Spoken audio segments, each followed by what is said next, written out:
Science tells us that decisions made in moments of anger have a much higher chance of being wrong than decisions made in normal situations. This is because at that time, our brain works through emotion, not through careful reasoning. That is why the philosopher Aristotle said, "Anyone can become angry, but to be angry at the right time, for the right reason, and in the right amount, that is true skill." But the real question is, have we truly achieved that skill?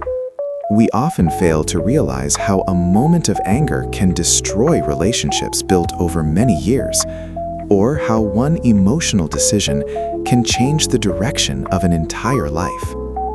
Today's story will show us this. Having power alone does not make a person strong. True strength comes from the ability to control one's emotions. Once upon a time, there was a powerful king. He was intelligent, but he had a major weakness. He lost his temper very quickly. Even over small matters, he made decisions driven by emotion.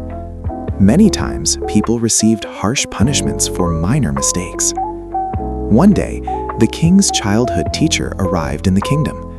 Years ago, this very man had taught the king not only lessons from books, but also lessons about life.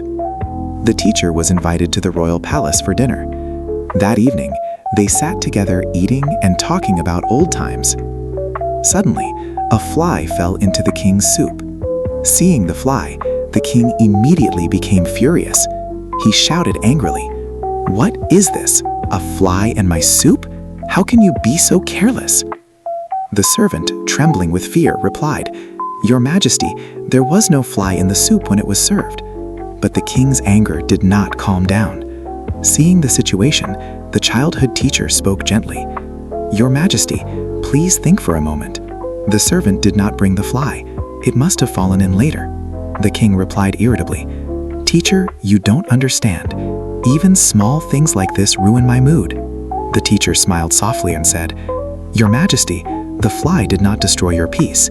Your reaction did. One who cannot rule over his own emotions can never truly rule over anything else." These words made the king fall silent for a moment. Then the teacher continued, "Decisions made in anger or extreme joy are often wrong. Before making a decision, give yourself some time. Do not let emotions control you. You must control your emotions." The king said in a low voice, "But I try, yet I still cannot control my anger." The teacher replied, "Because you have never practiced control. Patience is also a habit. Just as strength requires exercise, controlling emotions also requires practice." These words left a deep impact on the king's mind. In the days that followed, he learned to pause before reacting. He realized that when the mind is calm, thoughts become clear, and clear thinking leads to better decisions. After some time, the king noticed that he was much calmer than before. Making decisions in court became easier. People began to respect him more than they did earlier.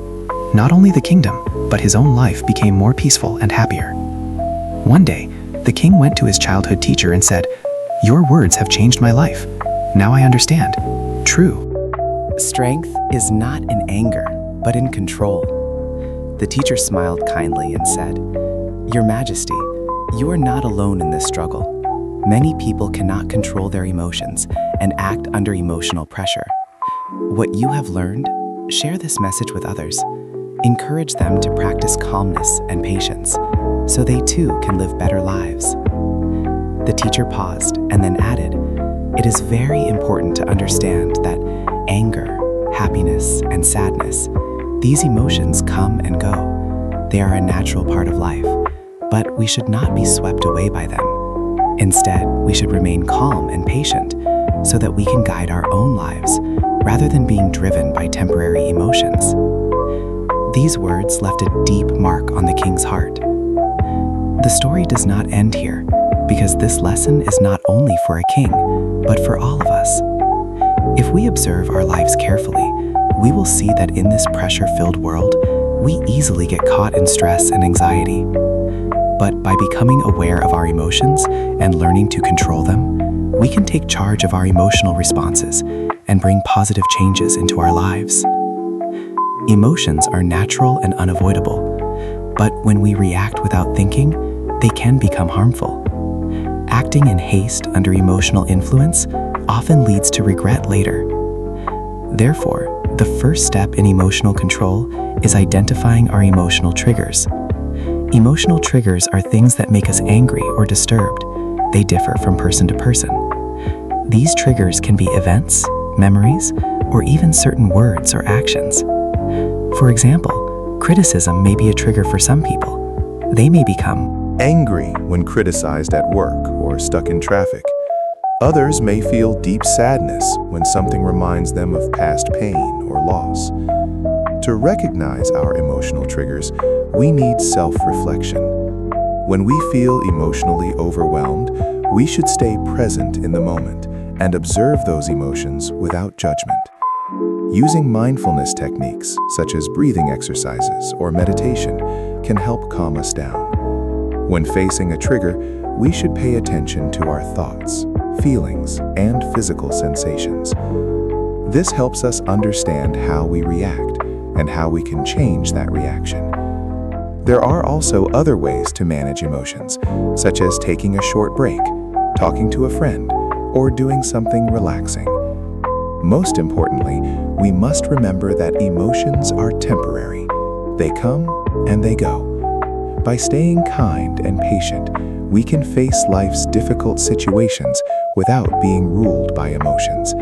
And only then can we live a life that is free from regret, more fulfilling, peaceful, and balanced.